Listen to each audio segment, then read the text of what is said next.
Now, joining us live via Skype from Nairobi, Kenya, is Kennedy Akolo, Regional Director, Africa for American Friends Service Committee. Welcome to you, Mr. Akolo.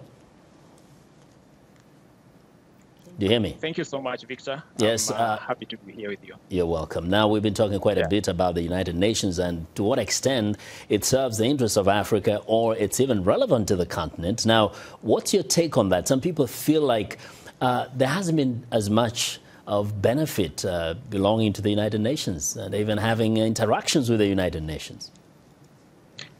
I think just like any other big organization that brings together so many different countries, there'll always be divergent views and there'll also be struggles, in terms of ensuring that things run up to the expectations of, the countries that the UN works in. But one thing that I want to say is that the UN will have both positives and negatives, in its relationships with Africa.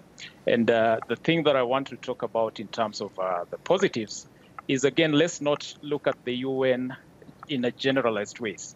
There are very specific UN agencies that I think have really been doing a great job here in the continent, but there are also certain agencies that have also struggled a little bit. So I think we might not be able to generalize and say the UN has been this and that. Let's look at it, based on the different the UN functions. The UN was set up to maintain peace and prevent conflict on Earth.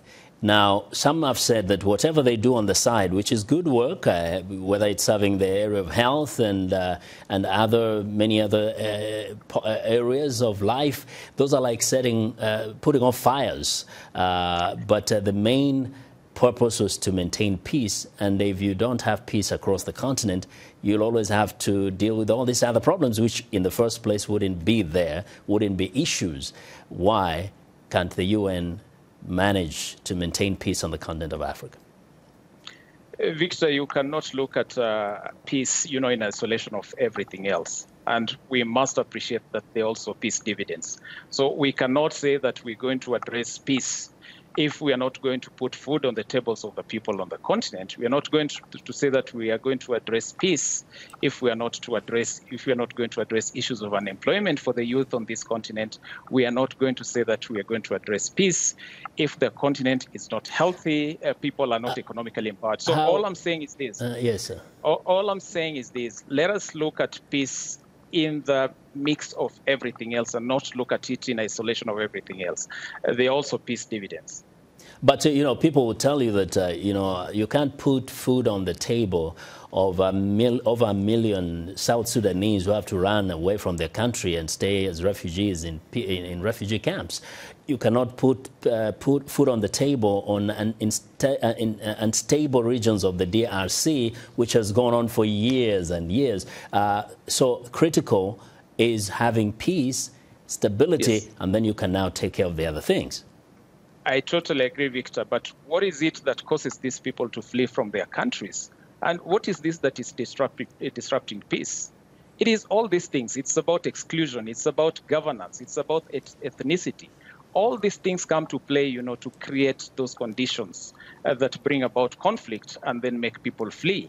So we have to look at everything else in order to bring about, peace.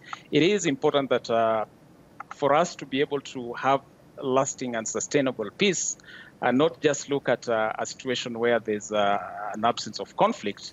We have to look at whether our youth have jobs. We have to look at whether, our farmers are able to grow the food that they need.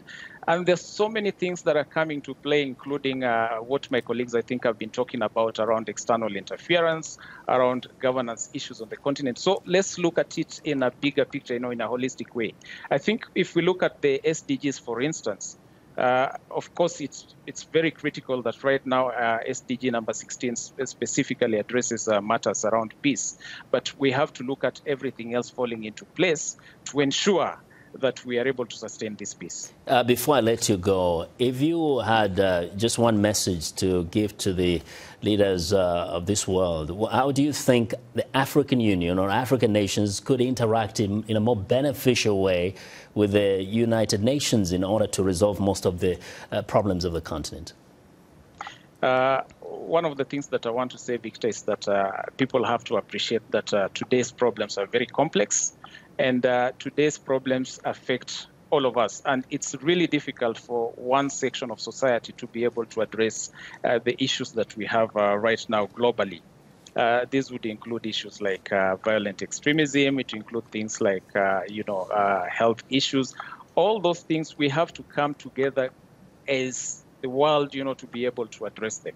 And all I'm saying is that we have to do away with the old ways of trying to address things. We have to look at proper relationships between the UN and AU. I think the definition of that relationship has been around militarism. It's been around something comes up in Africa, and then the UN has to bring about, they call them the blue berets or the blue helmets, boots on the ground. We have to look at options. There are so many options of resolving Africa's issues. And I think we need to look at it in a very comprehensive way. Yeah. Well, thank you very much, Mr. Akolo. We appreciate it. Kennedy Akolo is the Regional Director at Africa for American Friends Service Committee. Thank you very much for joining us for those minutes. Thank you, Victor.